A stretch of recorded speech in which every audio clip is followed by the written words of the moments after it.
It's 6:30. We're going to call this meeting to order. Can you please rise and join me with the Pledge of Allegiance? I pledge allegiance to the flag of the United States of America and to the republic for which it stands, one nation, under God, indivisible, with liberty and justice for all. Sarah, could you please do a roll call? Yes. Brad Crandall. Here. Dawn Fortin. Here. Sarah Jones here. Crystal Newman. Jennifer Sheldon. Dana Wells Jenny. Here. Tim Wood. Here.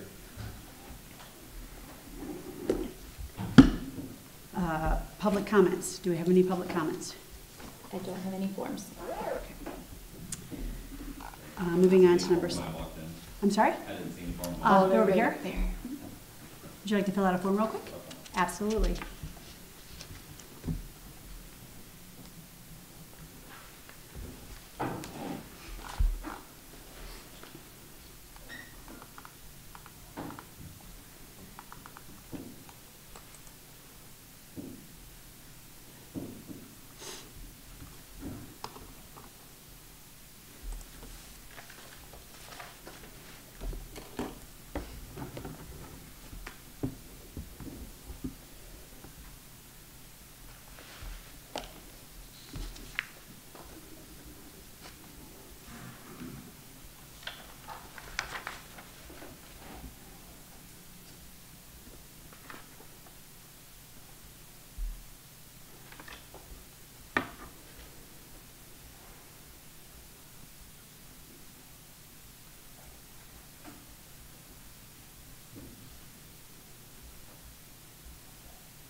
And you're up. Thank you. Participants are asked to keep their comments to 3 minutes. At this time, if you could state your name, your affiliation with the district. Ooh, that microphone might need to be. Is it hot or Either not? way, I can talk loud enough. Okay. Okay. My name's Stephen Gunn. My daughter is a student here at Pennfield High School. Okay? Mm-hmm. All right. Student athlete or athlete student, which comes first and why? That should be a very simple answer, but unfortunately Pennfield has a coach or Pennfield doesn't understand that sports are an extracurricular activity and second to academics every time. There's a tennis tournament scheduled for May 22nd during school hours. After a tennis match, my daughter told her coach that she will not be at the Western and Lumen Christi tournament on May 22nd. He told her that if she did not play in that tournament, he would put her on JV and probably wouldn't play her the remainder of the season. How would any of you feel about a coach threatening to demote your child from varsity to JV and not play the remainder of the season for choosing to attend school over a tournament set during school hours? How is that acceptable? She understands that she would be excused and not marked as absent for this, but she is making a choice to put her studies before sports. Her coach told her to talk to the captains about this, who also attend Math and Science Center, about her decision, and asked her if they can do it, why can't you? The captains are seniors, and of course they wouldn't care about missing class on the 22nd. Their last day is the 19th. Her coach has been a staple in this school as a teacher and coach since before I graduated here over 20 years ago, and I would have expected better of him. My daughter has a 4.2 GPA, is a 4.2 GPA student who attends Math and Science Center and is ranked 4th in her class. She hasn't reached this point by accident, and she has amazing drive and has been striving to be better at tennis, and this was meant to be fun. Her coach has taken that away from her, and she chose to write this about it. I have no desire to play for a man that diminishes a teenager's self-esteem, and I support her decision to quit. When I was here as a student, my coaches would push me, encourage me, and challenge me. I was challenged to be a better athlete and student. But it was made clear my studies came before athletics. Pennfield still has an academic requirement to be able to participate in sports. If a student's grades drop below a certain point, you won't participate in games, matches, or meets. A student's grades are good enough, it's okay to slack apparently. But when a student has the drive to better their academic standing beyond the point of requirement, what is more important, the academics or the athletics? And maybe this is the actions of only one coach who has lost their way, but what if it bleeds into other sports? To end this, I'll quote the student handbook itself and ask a question. In the sports section, and I quote, "Academics are the most important part of the school day for a student. If this is true, why are there tournaments during school day?" Thank you. Thank you.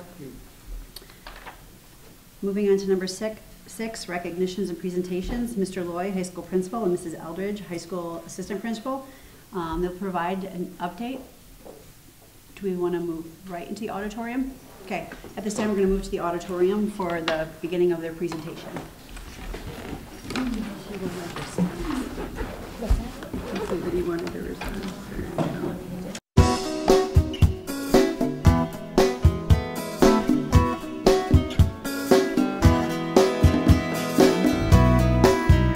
Eldridge? I'm just clicking the button. Mr. Lloyd's actually going to talk. Okay, Mr. Loy. So everybody just saw our a little small piece of our band. Mr. Driver is the band director, and Mr. Bowen and Melissa Sales from the choir. And as she said, that the choir is a class they do in seminar. It's not a full-hour class. And then here is our math NWA data. So this is the growth we made, and this is where NWA said we should be. So we exceeded the growth they expected us to make in math for the 9th grade, and the same thing with 10th grade, although not quite as high as the 9th graders jumped. The 10th graders did jump higher than the NWA thought. And this is for fall, winter. They're currently doing their spring testing. And then same thing with language arts. 9th grade exceeded what NWA expected, as did the 10th grade. And again, that is fall and winter. And then we have our UNIX survey that our staff completed. And so you can see last year our percentage at the high school was a 35.29% in the box you want to be as high as possible. And this year we had a 60%. And so you can see, you add up all these numbers, you have 95.56% in the sweet spot. And so we had 4.4% in the middle of engaged and low satisfaction. So that one or two people, if we could get them to pop up, we'd have everybody in the top 4 boxes. So we made huge jumps this year, especially in the sweet spot box. Jeff. And our average daily attendance was 86.5%. That was as of the 3rd of this month. Parent-teacher conferences, we switched from appointments to walk-in because our numbers were really low in the fall. It was 18%. This spring, it was 29%. And so next year, we're going to do the walk-in in the fall, and we expect that to be significantly higher than 29% because typically fall conferences, you see a higher percentage of people come. And so just from switching spring being higher than fall, we expect in the fall that it will get higher than the 29%.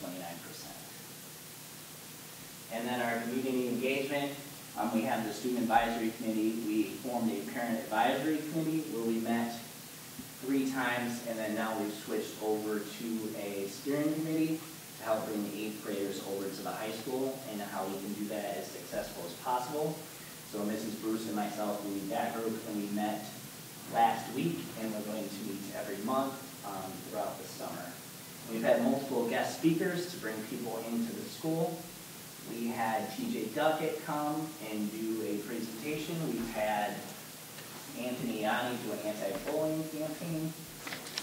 We had a former student who's in the Army come and give a presentation to the entire building.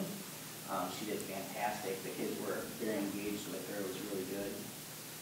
So that's just a little bit of our engagement with the community. And then this year, one of our seniors asked if we could celebrate Decision Day.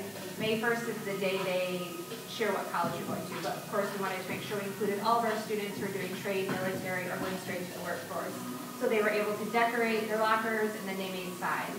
So there are more than one video of this, but they wouldn't all fit. So just something fun for the seniors to do to celebrate what's happening next for them.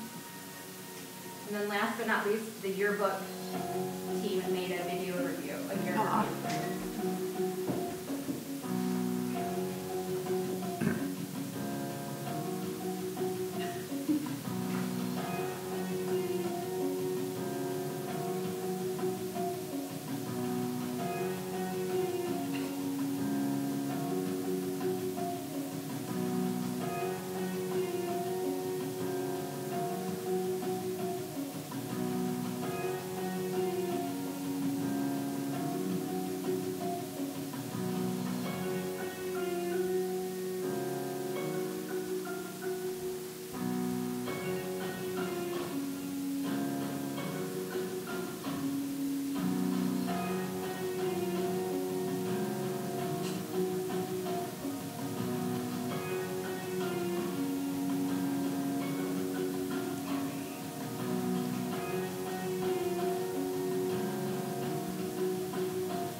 That was great.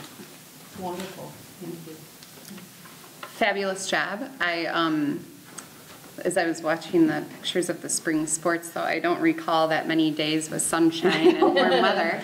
Watching the kids in their track uniforms and softball and baseball, I think I've spent more days in a winter coat lately than I have in those fun spring clothes. So that's very cool. Thank you very much for sharing, and I appreciate everything that you've done. I think that your climate and culture data speaks for itself, that you're working to build relationships with the staff and building that team environment where people feel supported and engaged in their work. So I thank you both very, very much.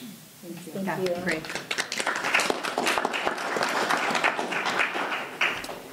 Moving on to number 7, communications, 7.1, student representative report. Ms. Natalie. Well, there's not much more to be said. That video really covered it all. The band had a concert last week and it was fantastic. A lot of tears. It was my last one. We have a choir concert coming up this Thursday. So if you liked what you saw, come out and see the whole choir, not just the varsity goals, because it's just as amazing. And then I just wanted to thank the whole board, because you guys have really supported me and let me have my voice be out there, and it's sad that this is my last one. Yeah, you'll definitely be missed, Natalie. It went really fast. I feel like it was really cool that we brought it back with you, and you were our first one in a long time, and you've done a great job with your reports every time. We appreciate you. Thank you for everything you've done. Great models. 7.2 Superintendent Report. Well, that was the first thing I wanted to say was thank you, Natalie. You're one of the first students that I met when I came here, and I did not have a student board representative in the district that I worked in previously, and it has been so exciting to see your leadership blossom, and just you take every opportunity that comes your way to do better for your peers and for the school environment. And I'm sure your mom is so proud of you, but I'm extremely proud of you as well. And just knowing that you're going to go into education too makes me really excited, and I look forward to being able to hire you back here sometime. Enjoy every last minute, right? It's gonna fly by. I have a few things to report out on today. I'd like to thank David Nettleton, a community member that has been a pleasure to work with, very solutions focused as we've encountered our own internal staffing issues and limited resources. David has taken it upon himself to go and get trained to be able to help us with streaming our board meetings for the community, and I believe that we are the first school district that will be streaming our board meetings on public access. And so I'm just really excited about that partnership. Thank you very much, sir. I also wanted to take a moment to just remember Don Myers and thank him for his service here as the interim superintendent last year as the district was going through a transition, and he passed last week. And I know that he was a very important man to a lot of us, and I'll never forget the first lesson he taught me when I got here was the hands-free policy in Battle Creek on your cell phone.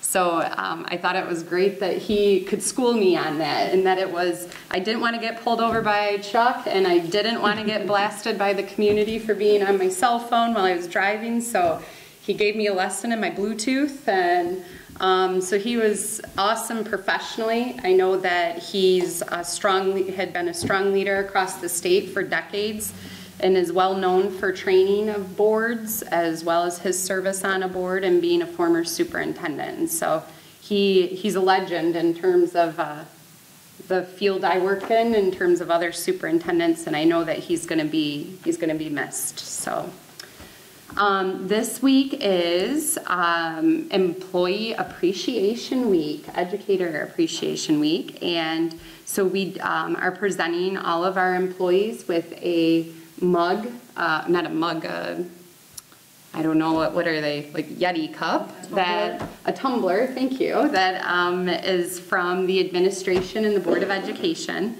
So we appreciate everything that our staff does for us, and there's, I think, a lot of unsung heroes that are working tirelessly for the district and making sure that our students are getting what they need and bouncing back. And I think that our student data definitely is pointing in the right direction, that those efforts are working, and they couldn't be accomplished by any one single person.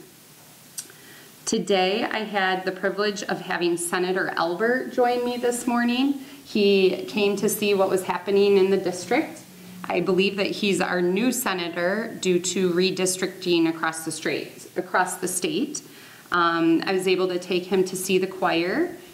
We also went through the high school gym and got to stop and talk to Mrs. Collins, who recently received the Excellence in Education Award from the Michigan Lottery, which is really exciting, and talked to her a little bit about physical education, K-12, and so that was also really nice, and I was able to talk to him a little bit about the committees that he serves on and leads at the state and share some of the obstacles that we face being a rural district, and talking specifically about our budget shortfalls with him. He's a fiscal guy, so it was a great visit, and I was thankful that we got to have that time with him. I was able to make it to prom on Saturday. Our students were exceptionally behaved, dressed to the nines. They were class acts. I thought the venue was gorgeous. I had never been inside of the Federal Center, but what a special place to have prom. I grew up going to prom in my high school, so I thought it was really special and very nice. Just want to recap on a couple of things regarding the bond and things that I've been working on with it, and then I'm gonna turn the floor over to Robbie to give us a little update. But I've been receiving a lot of questions about the bond intentions of the bond, how the turf is being funded, and so I just want to make sure that I have the opportunity to clarify that.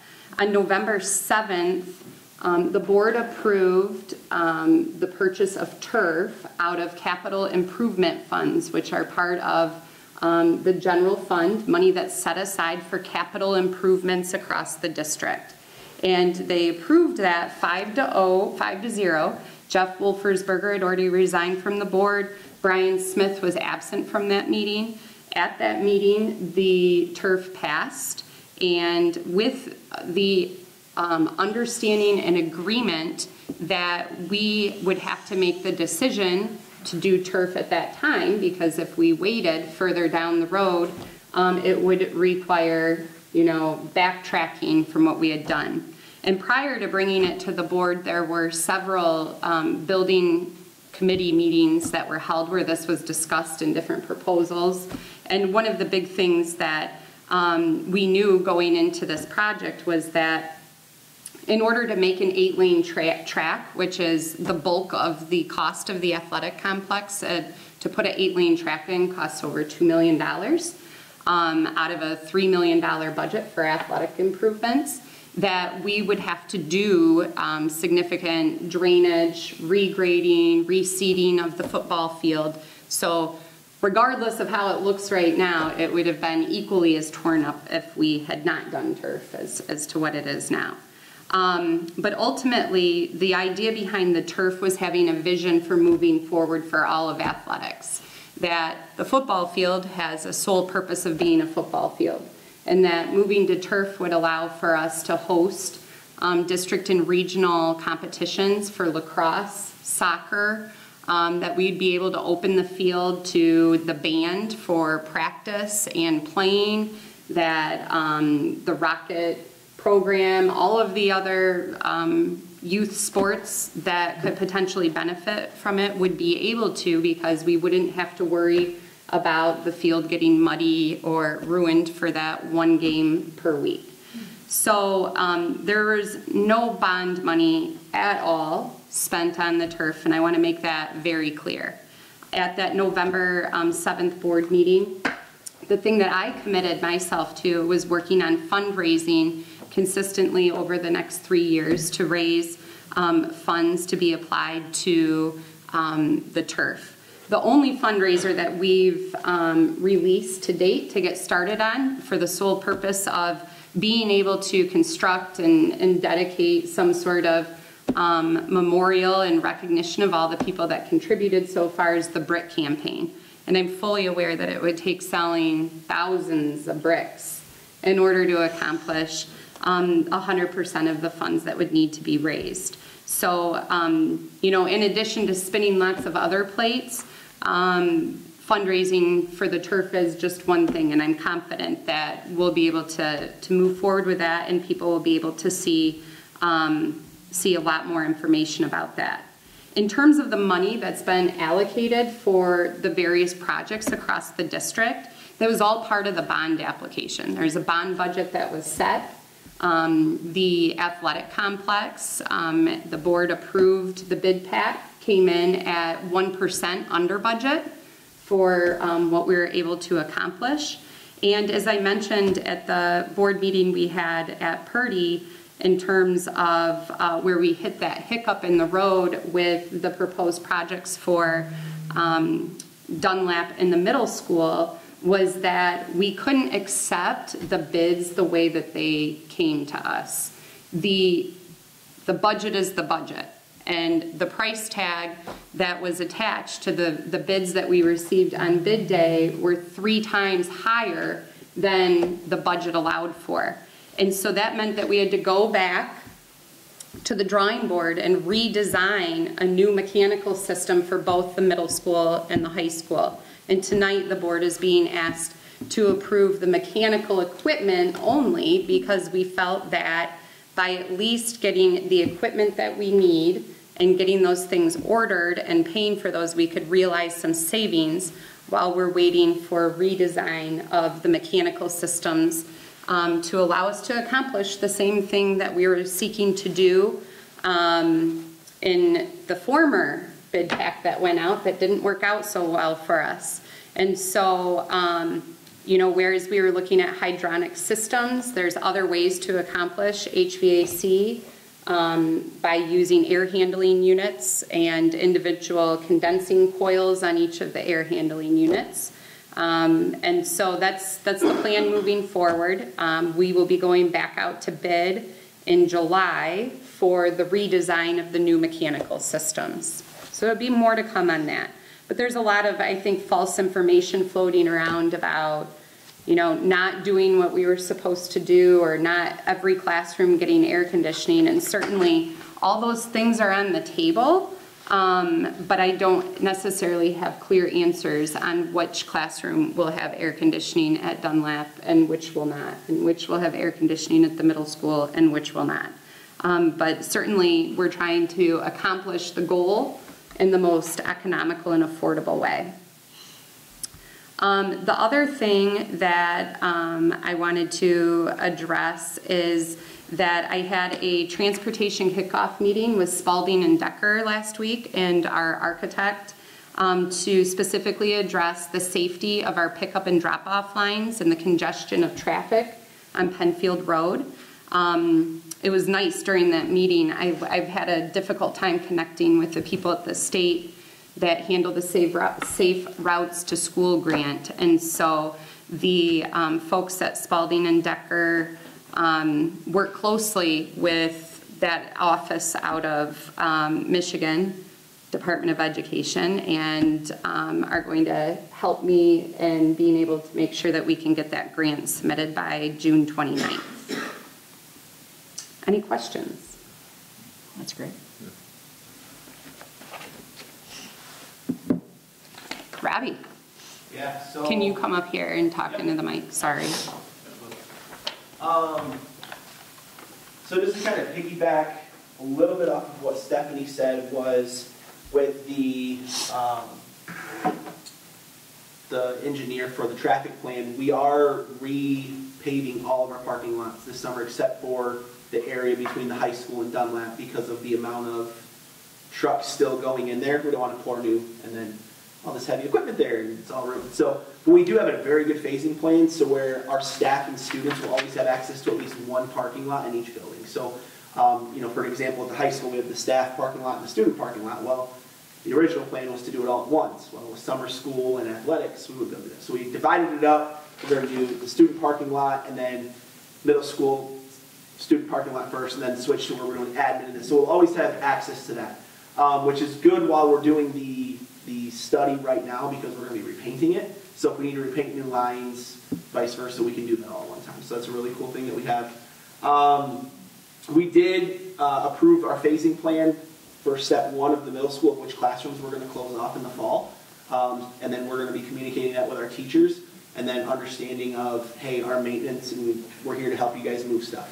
Let's do it before we can communicate that sooner than later, so we know where their new rooms are going to be, to make sure that it's like a quick and easy, painless, seamless move.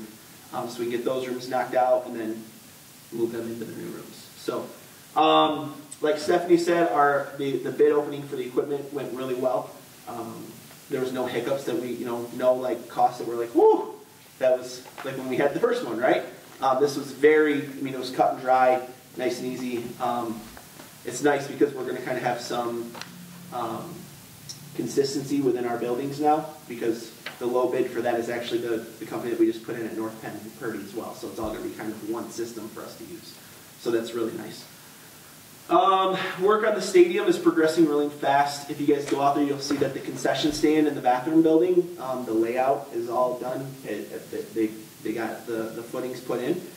We should be going vertical pretty soon. Electrical work and plumbing work has been really taking place this week. So if you go out there, you can kind of get a better vision of what it's going to be and how the size is. And then the track started being graded. So when you go out there, it actually kind of looks like a complex. So you can see where the track is, and the berm is in now, and then and all of that. So Monday, the bleacher company should be here to start pouring their footings for the bleachers. So that's exciting, because then you're really going to start seeing some progress. When I talked to Hoffman Brothers, I'm a worrywart. So as the new football coach, I'm like, oh, we got to have it ready. They're like, you guys are way ahead of schedule. They've reassured me that we're way ahead of schedule. So bond work, though, everything's running smooth. Everything's going very well. It's a really exciting time to be in Pennfield and just seeing all the work that's going on. So thank you guys. Awesome, thank you very much. Thank you for the update. Moving on to number 8, consent agenda. We have 8.1 through 8.6. Do I have approval of the consent agenda? So moved. Support. I've got approval by Tim and supported by Brad. Is there any discussion? All those in favor? Aye. Those opposed? Motion passes 5-0. Items removed, there was nothing removed. Number 10, approval of new staff. It is the recommendation of Superintendent Limmer to approve Adrian Linto as the middle school science teacher and Brianna Cavender for 5th grade at Dunlap. These positions have previously been filled with them serving as a long-term sub in these positions, and they've both earned their teaching licenses. Do I have a motion to approve this new staff? Motion. Approved. I have a motion by Sarah and approved by Dawn. Is there any discussion? All those in favor say aye. Aye. Those opposed, motion passes 5-0. Number 11, items for approval or discussion. 11.1.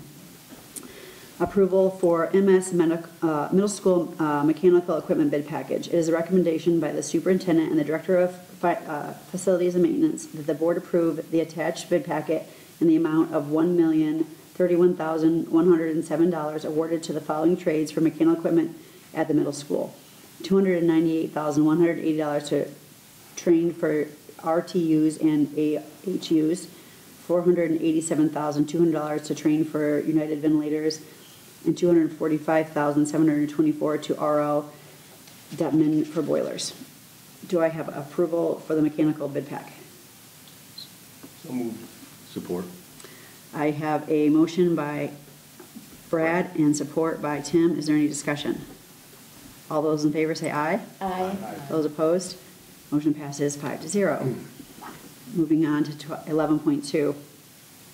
Approval of April bond invoices is the recommendation of the Director of Finance and Operations and the Superintendent that the Board approve the bond bills for the month of March, which includes the payment of $232,231.88 to Triangle and Associate. A summary of services rendered as follows: $32,800 to Triangle and Associates for pre-construction and construction services, $6,883.86 to Triangle and Associates for construction services in addition with the boilers at North Penn and Purdy, $191,770.97 to Triangle and Associates for work associated with the high school stadium, $588.40 to Triangle Associates for work associated with the middle school renovations, $188.95 5 cents to Triangle and Associates for work associated with Dunlap renovation. Do I have a motion to approve these bond invoices? So moved. Second. I have a motion by Tim and seconded by Dawn. Is there any discussion? All those in favor say aye. Aye. Those opposed, motion passes 5-0. 11.3, approval of the 2023-2024 calendar. Superintendent Limmer recommends the board approve the 2023-24 calendar. The calendar was ratified by the Pennfield Education Association today. Your approval of this calendar will allow us to release communication to family in a timely manner so they can plan ahead for next year's schedule. Do I have a motion to approve the 2023-2024 calendar? So moved. Second. I have a motion by Tim and seconded by Sarah. Is there any discussion? All those in favor say aye. Aye. Those opposed, say nay. Motion passes 5-0. Moving on to number 12, board comments.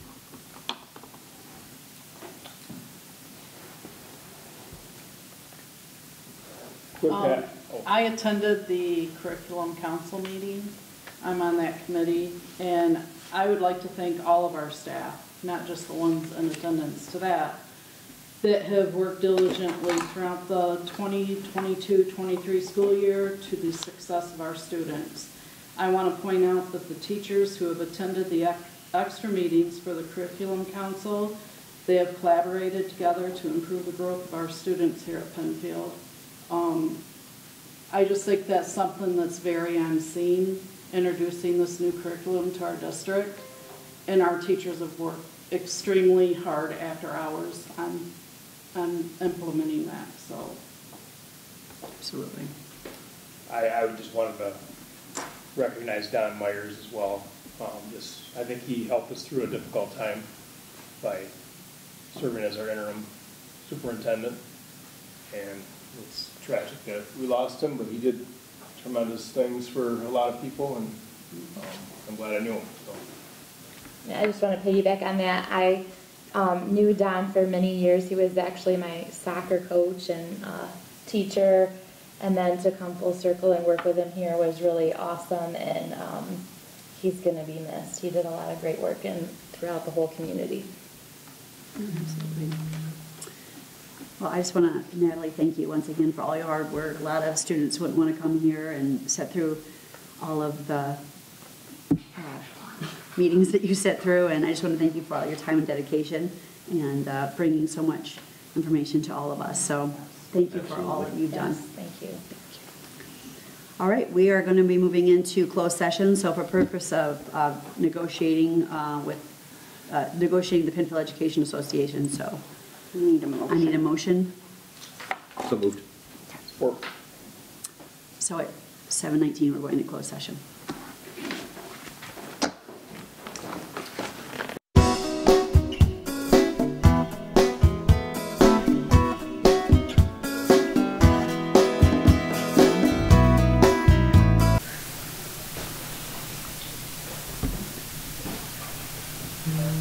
All right, it's 8:22, and I make a motion to adjourn this meeting. Thank you.